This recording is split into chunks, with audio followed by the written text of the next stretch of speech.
আজকে একটা চেষ্টা করা হচ্ছে যে মুক্তিযুদ্ধটা ঘুরাই দিবার তানে ৭১ হয় নাই, আমরা কিছুই করি নাই, দেশটার জন্য আমরা কোনো অবদানই রাখি নাই, ঠিক না? এলাকায় ২৪ যারা করেছে তারাই সব করেছে, এরকম একটা ধারণা দিচ্ছে না, ঠিক না?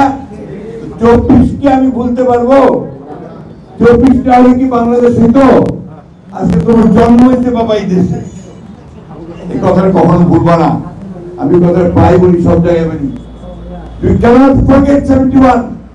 ওই ৭১-এ আমার হাজার হাজার ভাইকে শহীদ করা হয়েছে, অন্যায়ভাবে গুলি করে হত্যা করা হয়েছে। ওই ৭১-এ আমাদের লক্ষ লক্ষ মানুষ বাড়ি ঘর ছেড়ে পালিয়ে ভারতকে আশ্রয় নিয়েছিল।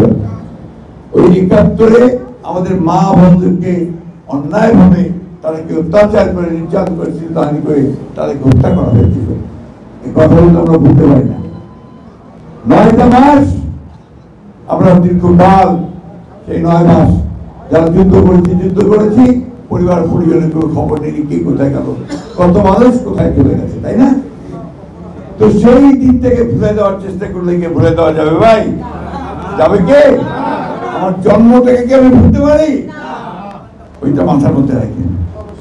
আজকে সুপরিকল্পিত হবে একটি চক্র, একটি মহল, যারা ১৯৭১ সালে পাকিস্তান হানাদার বাহিনীর সঙ্গে যোগ সাজস করে এই দেশের মুক্তিযোদ্ধা হত্যা করেছিল, তাদের পরিবারদের হত্যা করেছিল, তাদের মেয়েদেরকে তুলে দিয়েছিল খান বাহিনীর হাতে। তাদের সঙ্গে এই দেশের মানুষ আপোষ করতে পারে? পারে নাকি ভাই? করে করলে হবে তো? মুক্তিযুদ্ধ গর্জে উঠতে হবে তো।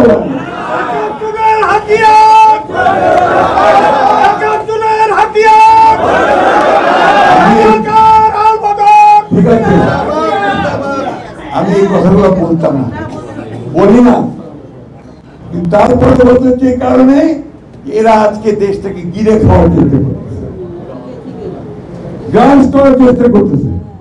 আমাদের ধর্মপ্রাণ মুসলমান ভাইদের ধর্মীয় অনুভূতিকে বিক্রি করে তারা ওই কাজগুলো করতে চাচ্ছে। আমরা সেটা হতে দিতে পারি না।